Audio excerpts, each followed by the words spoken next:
রাহুল গান্ধী প্রধানমন্ত্রী নরেন্দ্র মোদীকে তুই করে সম্বোধন করেছেন। প্রধানমন্ত্রীর মাকে নিয়ে অশালীন শব্দ প্রয়োগ করা হয়েছে। বিচার ব্যবস্থা, নির্বাচন কমিশন, তাছাড়াও সেনা প্রধানকে নিয়ে অসাংবিধানিক মন্তব্য করেছে কংগ্রেস। এর জন্য রাহুল গান্ধীকে ক্ষমা চাইতে হবে, বললেন প্রদেশ বিজেপির মুখপাত্র নবেন্দু ভট্টাচার্য। ভোট চোর গদি ছোর স্লোগান তুলে কংগ্রেস যখন শহর গরম করছে, তখন নির্বাচনে রেগিং নিয়ে কংগ্রেসের বিরুদ্ধে বোমা ফাটালো প্রদেশ বিজেপি। দলের মুখপাত্র নবেন্দু ভট্টাচার্য বলেন, ভোট চুরি নিয়ে অন্তত এই রাজ্যে কংগ্রেসের কথা বলার কোনো অধিকার নেই। প্রয়াত এক কেন্দ্রীয় মন্ত্রী এতটাই রেগিং করেছিল যে উনার নামটাই বিকৃত করে সন্ত্রাস হয়ে গিয়েছিল। বামদের আমলে কংগ্রেস বলতো সায়েন্টিফিক রেগিং।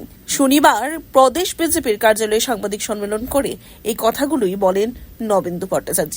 তাছাড়াও এদিকে প্রধানমন্ত্রীকে তুই করে সম্বোধন করা, প্রধানমন্ত্রীর মাকে নিয়ে অশালীন মন্তব্য করার জন্য রাহুল গান্ধীকে ক্ষমা চাইতে বলে বিজেপি। এদিন প্রদেশ বিজেপির মুখপাত্র বলেন, সংবিধান বাক স্বাধীনতা দেওয়া হয়েছে, কিন্তু তা অবাধ নয়। তাছাড়াও বিচার ব্যবস্থা, নির্বাচন কমিশন, সেনা প্রধানকে নিয়ে অসাংবিধানিক মন্তব্য করেছে কংগ্রেস। কোনো সিদ্ধান্ত তাদের বিরুদ্ধে গেলেই অসাংবিধানিক, অশালীন মন্তব্য করছে। এতদিন ওরা চেয়েছিল বংশ পরম্পরায় যেভাবে রাজনীতি করে এসেছে সেভাবেই করা যাবে, কিন্তু এখন যেহেতু তা বাস্তবায়িত বা বাস্তবায়ন হচ্ছে না, তাই তারা অস্থির হয়ে পড়েছে। অনুপ্রবেশকারীদের ভোটার তালিকায় নিয়ে এসেছে কংগ্রেস, সেগুলি এখন ধরা পড়ছে। গণতন্ত্রে একটা অস্থিরতা সৃষ্টি করতেই চাইছে বা কংগ্রেস, এমনটাই বলেন নবেন্দু ভট্টাচার্য।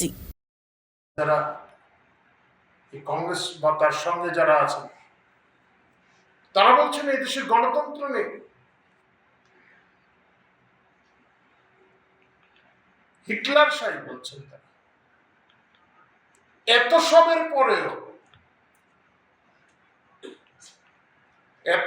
পরেও এই ধরনের অভব্য শব্দের ব্যবহারের পরেও সংসদের ভেতরে বাইরে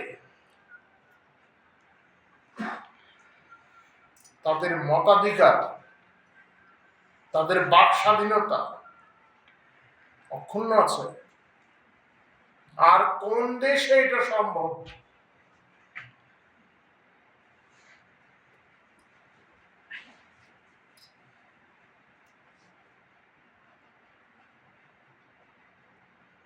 কিন্তু মনে রাখতে হবে,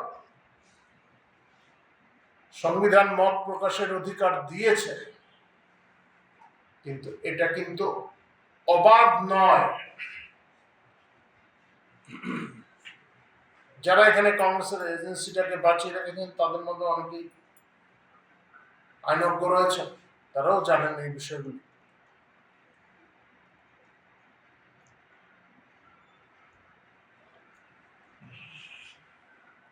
আমরা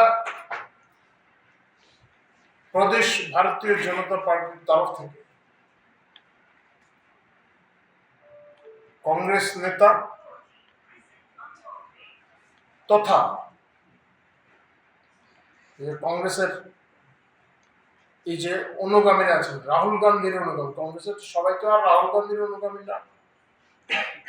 অনেকেই বিভিন্ন সময়, আপনারা দেখেছেন, বিভিন্ন সময় রাহুল গান্ধীর আচার আচরণ নিয়ে অনেকেই মন্তব্যও করছেন,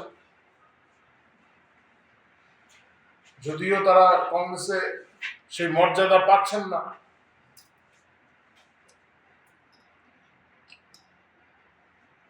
প্রত্যেকে উচিত প্রধানমন্ত্রীর বিরুদ্ধে বা সাংবিধানিক পদে যারা আছেন, সাংবিধানিক সংস্থা যেগুলি আছে, এগুলির সম্মান যাতে অক্ষুণ্ণ থাকে,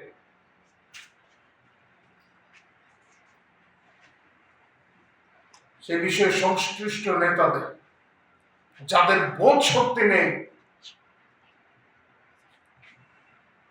যাদের শিক্ষায় খামতি রয়েছে। Report, CNTV.